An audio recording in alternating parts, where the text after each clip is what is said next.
Hello and welcome to Tech Deals, game performance review time, Rise of the Tomb Raider. We are testing Rise of the Tomb Raider today on 3 different graphics cards, the AMD Radeon RX 460, the NVIDIA GeForce GTX 1050, and the GTX 1050 Ti graphics card.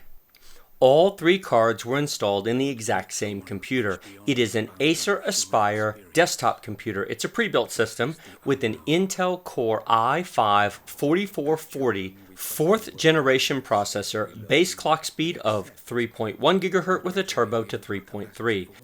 8 GB of DDR3 system RAM is installed in this machine. Fraps was used for the minimum, maximum, and average game performance that you're going to see at the end of this video. It was not, however, used to record the gameplay that you're watching. Instead, I have an HD60 Pro external hardware capture card installed in another computer that is actually recording the gameplay you're watching. Therefore, there is no performance loss for recording the video because it is being done on a separate computer. The numbers in red at the top left of the screen are from MSI Afterburner. This program lets us see in real time what the computer's doing. It gives us an idea of what to expect. The first line, the GPU line, is the graphics chip itself. The very first item there is the actual percentage of the GPU that's currently being used.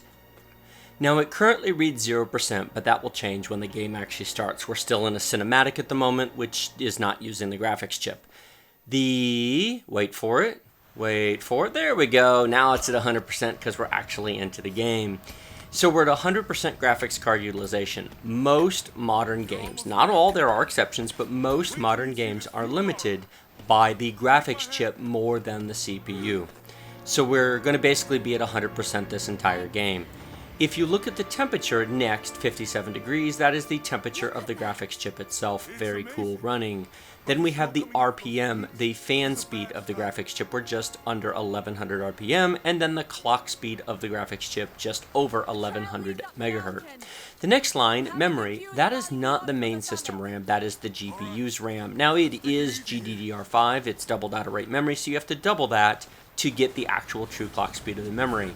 Then you have how much of the VRAM we're using. Note that we're only using about 660 megabytes of our VRAM. This is also why you're only going to see one RX 460 video, because it doesn't make any difference whether you buy the 2 or the 4 gigabyte version. In this particular game, it doesn't use more than 2 gigabytes, and so the 2 versus 4 gigabytes does not matter. Please note, I did test it on both the 2 and the 4 gigabyte. I recorded both of them. But if I put them both in here, all you'll see is exactly the same result, and it just makes the video needlessly longer. I can tell you from having run both cards, the performance is exactly the same. There is zero difference between the 2 gigabyte and the 4 gigabyte version on this machine in this game. The third line is the CPU usage. We're currently at almost none, 33, 40, 27%.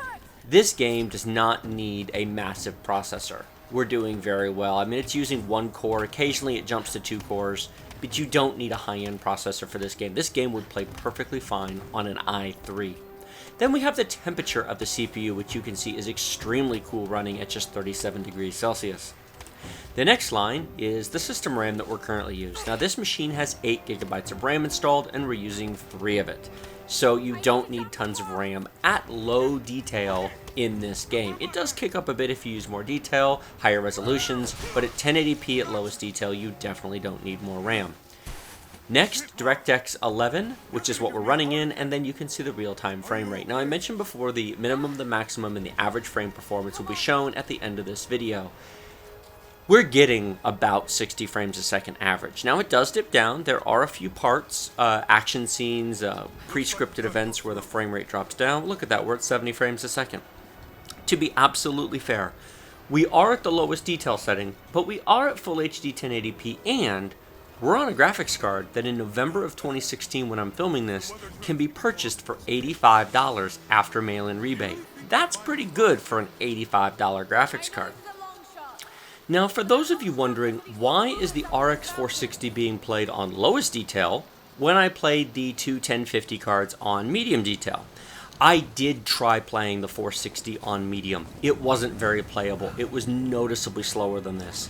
Could you? You could, but you end up with a frame rate below 40 frames per second most of the time. It's not a very good experience. This game is a really good example of how you look at the two cards and you think, well, they're about the same price, they're in about the same market, so they should be about the same performance. And in many situations, the GTX 1050, not the Ti, but the 1050 is a similar performance to the RX 460. Not here. The 1050 and the 1050 Ti do medium detail really well, but the RX 460 does not. So if you're getting an RX 460, you're probably going to have to play at the lowest detail setting to get playable performance. If you get the 1050 or 1050 Ti, then you'll get playable performance at medium. This is as far as I played in each of these. We're going to transition to the 1050 next, and then I will show you the 1050 Ti, and then I will show you all of the numbers, minimum, maximum, and average, and the conclusion at the end of this video. And now here we are at the settings screen on the GTX 1050 1080p detail. We are setting it here to medium. There's medium detail. I wanted to put these screens in so that you could see what it was actually being set to for the start of each run.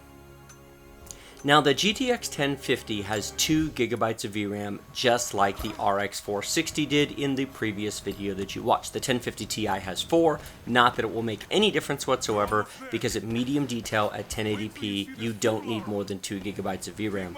Will the 1050 Ti be faster then? Well, we'll see when we get to that section of the game.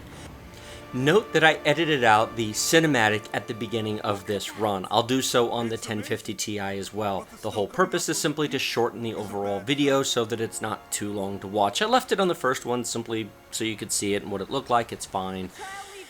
The actual process of the gameplay is what's important. If you look at the top of the screen, you'll see again our GPU is fully utilized, the temperature is fine. Now there is 0 fan speed being reported. This is not because the fan is not turning. I assure you it is. I checked. The 1050 and the 1050 Ti are simply so new that MSI Afterburner does not yet record the fan speed from either card. It was turning. The clock speed, you'll notice, is much higher than the RX 460, which might very well be one of the reasons why this is playable at medium, whereas the 460 was not. The graphics memory, you can see we are up to 1.2 gigabytes of VRAM compared to the less than 700 megabytes we were using before. Oh, watch out, you're falling, Laura, you're falling, grab, oh, and she saved. What a life she lives. The reason for the double VRAM usage is simply the higher detail levels. We're at medium, whereas we were at lowest before, and so as you crank up the detail, you will need to have more VRAM. Now, some people might say, well, if I get the 1050 Ti, does that mean that I can play at high or very high detail because I have more VRAM? No, the frame rate drops too far. Even though you have enough VRAM to do it, you don't have enough processing power to do it. CPU usage. Our CPU usage at medium detail is higher, and this is an example of why building a balanced computer is so very important. As you increase detail, as you increase load in various places or get a faster graphics card, it becomes more important to have a faster CPU. Now we are fairly stable at about 50% CPU usage. We were less than that on the previous benchmark. What this means is that an RX 460 wouldn't care if you put it into an i3, and neither would a GTX 1050. Why? Because we have an i5 with 4 real cores. With an i3, you would have 2 real cores and 2 virtual cores. It would still show 50% usage, but you wouldn't have the 2 real cores on top of it. I still think an i5 is a better overall chip for gaming, but the fact is an i3 works fine in many situations. You can see our CPU is a little bit warmer than it was on the previous run. This is not because the machine is warm now and it wasn't before. The computer had been on all day by the time I had been running these. It simply reflects the fact that we are in fact using more CPU power with this faster graphics card. Our system memory is up to 4 gigabytes, which is also higher than the previous run. Again, higher game detail level. And our frame rate is currently 48, 47 frames per second. Playability. Let me talk about playability for a minute. Regardless of what you see in terms of detail level, the game is generally the game. So what detail settings just comes down, what detail you can run just comes down to the pretties, how good the game looks. Frame rate matters insofar as, is the game controllable? Can you play the game sufficiently well with enough control to make Laura do what you need her to do when it counts? When she's falling down the ice cliff, when she's trying to cling to surfaces, when you press the spacebar to jump, when you press the arrow keys, when you click, does the game respond quickly to your actions? Yes, it does. And it did it on the RX 460, it does it on this. It's a very responsive game, so it plays just fine on all these cards. It simply comes down to what you want in terms of overall graphic detail level, what you want in terms of frame rate and resolution, and what your budget is. It is worth noting that the GTX 1050 does cost about $30 more than the RX 460. Now we're looking at the GTX 1050 Ti, which is another $30 on top of the 1050. In many regards, the 1050 is the deal among these three cards, but there are exceptions. The extra 4 gigabytes of VRAM on the 1050 Ti does make a difference in certain games. Rise of the Tomb Raider just happens to not be one of them. Now if you look, you'll see that our GPU is fully utilized just as it was before. The temperature is good. There is no fan speed reported, but that's an MSI Afterburner thing because the 1050s are so new. Clock speed is excellent. We are over 1700 megahertz. That makes a big difference. VRAM speed is the same. We are only using 1 gigabyte. That'll increase here in a minute as we go into a more detailed part, but 2 gigabytes is enough at medium detail. CPU speed, a little bit higher. We are above 50%. We were not above 50% in most of the previous run. That's because we have more graphics power. If you had a GTX 1060 or an AMD RX 470, you would definitely want an i5 CPU to make better use of those graphics cards. System memory is actually pretty low. It will go up here in a minute, but we're down to just about 30 to 3.2 gigabytes of VRAM, and our frame rate is in the mid-50s. Now, there's some ice falling off. I mentioned before that the GTX 1050 was the deal among these cards. That's because at $110 to $120, you get higher average performance than the RX 460. In some games, it doesn't make a big deal. In others, it does. It just depends on what games you play. In Rise of the Tomb Raider, it does make a difference. The 1050 is noticeably faster than the RX 460. Is the 1050 Ti noticeably faster than the 1050? Yes, to an extent, but that's not why you buy the 1050 Ti. The 1050 Ti is $140 to $150. It's worth buying for the 4 gigabytes of VRAM, more so than the additional clock speed. It doesn't matter in this game, but there are games it does matter in. I tested this, for example, in Call of Duty Infinity Warfare, which if you haven't seen it yet, it will be posted soon. I've already filmed that. In Call of Duty Infinite Warfare, you can play at high texture detail on the 1050 Ti. On the 1050, you can only play in low detail. The VRAM is the problem. In that game, it's not a frame rate. They'll both play the game at 60 frames a second, but they won't do it with high quality images because of the lack of VRAM. So what games you want to play depends upon what you want to buy. Now, if you have a large enough budget, just get the 1050 Ti and you don't have to worry about it. But, of course, if you don't care about your budget, buy the 1060 because it's a better deal than all these cards in terms of performance for the dollar.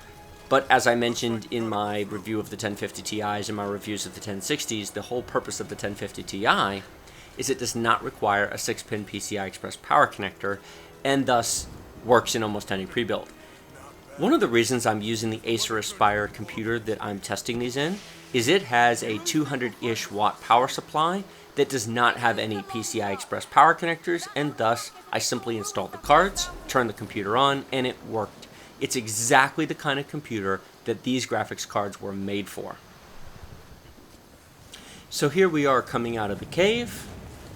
It is completely, totally playable, and on medium detail, it looks very nice. For the record, I did test this at high detail on the 1050 Ti. How did it play? It played just fine. The frame rate, however, dropped below where I was comfortable with. The average frame rate was below 50 frames per second, and the minimum was dipping down into the 30s.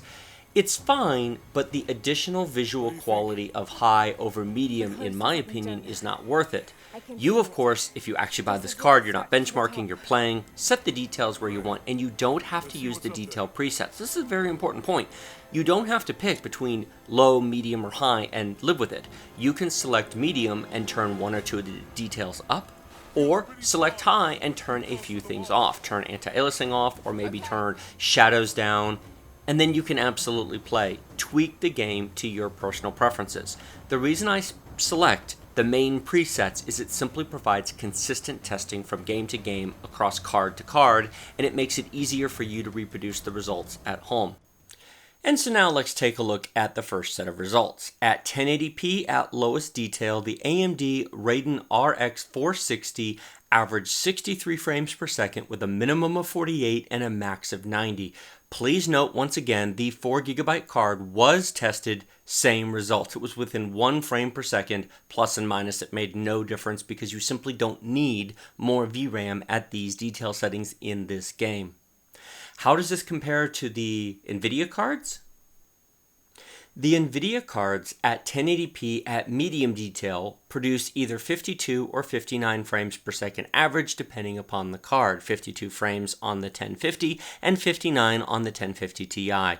Please note the 1050 Ti is not faster because it has 4GB of VRAM, it's faster because it has more execution units on board.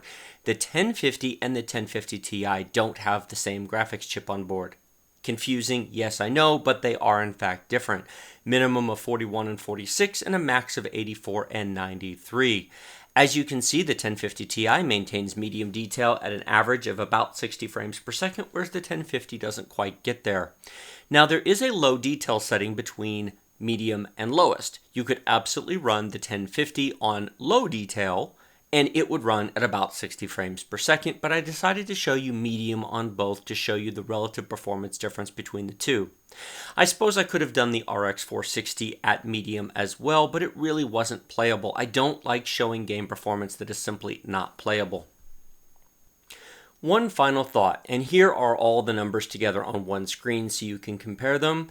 The RX 460 in many games that I've tested is equal or really close to it, the GTX 1050. This game was a bit of an exception, which is why I'm doing different detail levels. I realize that doesn't make for a straight apples to apples comparison, but I want to show you where the playable performance really is.